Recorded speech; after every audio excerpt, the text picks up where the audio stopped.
Kwa majina naitwa Hussein Matamba, mwenyekiti wa mtaa Chamaguha.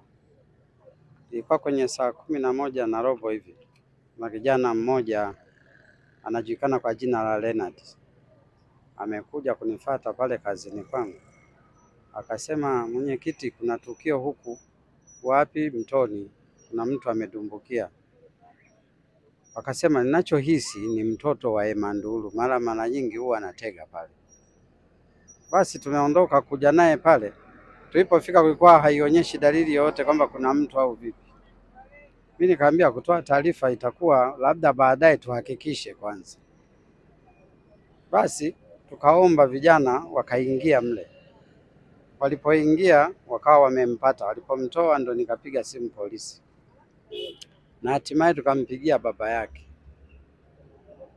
Polisi tumehangaika nao kidogo kwa muda, tukawa tumewapata na baba yake, lakini alikuta ameshawahi pale, amefika. Kafika yeye muda kama dakika 10 na polisi akawa amefika.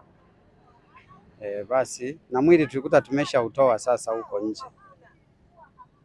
Maelezo ambayo tunazungumza ni kwamba ana changamoto ya hilo, baba yake amethibitisha. Mimi nilielezwa kwanza na wale vijana kwamba huwa na tatizo hilo, lakini pia baba yake alipofika pale nimemsogelea, nikamuuliza ana tatizo gani.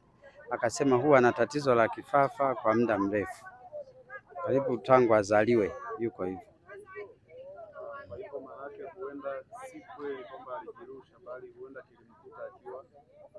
Na imemkuta tu akiwa analoa samaki, sababu maji yenyewe sio marefu, yako karibu kufika kiunoni tu hapo.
uelekea nyumbani.